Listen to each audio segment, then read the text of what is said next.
And we start with extreme weather all across the Pacific Northwest.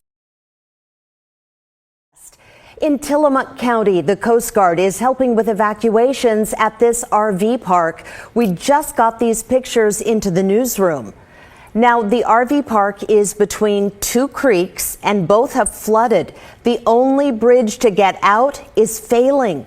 The Coast Guard sent helicopters to get between 50 and 60 people out. And just minutes ago, the Coast Guard tweeted that it had already rescued 12 people and 3 dogs.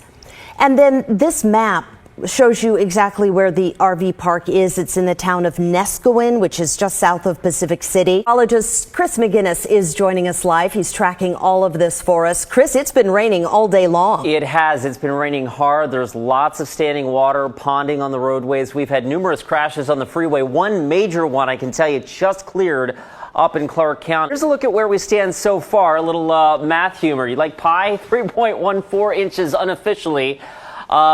At our KGW studios over the last 48 hours, and we're adding to that. We're likely to add at least another quarter to maybe a half an inch before things wrap it up this afternoon. We still have several more hours of steady, moderate rainfall to get through, so our computer models are still pegging another maybe 3 to 4 tenths of an inch of rain here in Portland before the rain shuts off this afternoon. When will it? Good question. Let's go ahead and look at radar over the last 3 hours. We're finally starting to see this atmospheric river, the tail end of this big moisture plume, making some eastward progress. So it's about to clear part of the extreme northwestern tip of the Olympic Peninsula, and it's now making slow but steady progress south and eastward, as our models suggested. So, Brenda, I think that arrives here in the metro area around maybe 5 or 6 o'clock this evening. Yeah, in the meantime, we still have 4 or 5 more hours to go through of a sky like this. It is mild out Portland says not to touch the Willamette River, meantime, until further notice. That's after sewage started flowing into its waters this morning. Now, the city's big pipe system has been over 100% capacity since 6:30 this morning. The city generally warns against going in the water for 48 hours after an overflow. They say this one is continuing, though, so we don't know when that flow will actually end. Really scary moments in Federal Way. 2 kids sucked into a storm drain in the middle of today's storm. It happened just off Pacific Highway South, and rescuers say those kids were knocked right off their feet by a powerful stream of water. Now, KIRO 7's Andrew Scheinthal is live at the apartment complex where all of this happened tonight. He kicks off our team coverage.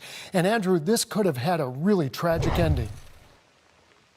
Without a doubt. I mean, just go ahead and take a look at the water here. You can see how quickly it is moving.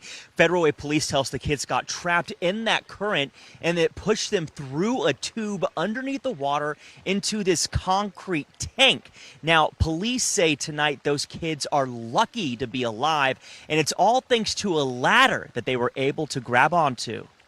Hour after hour after hour, rain poured down over western Washington Thursday, and that water has to go somewhere.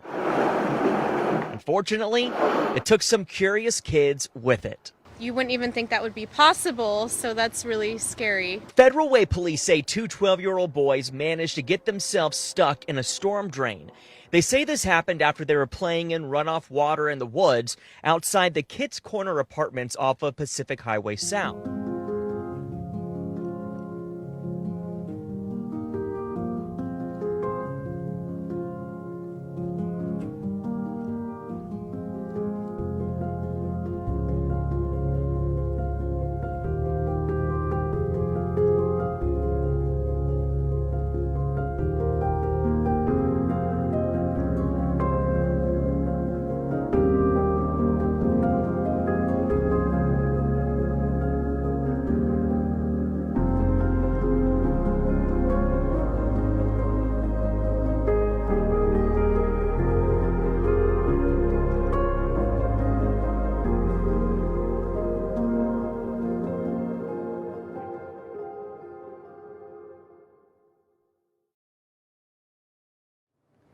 Have you noticed that as everything around you seems to decline, one thing still grows?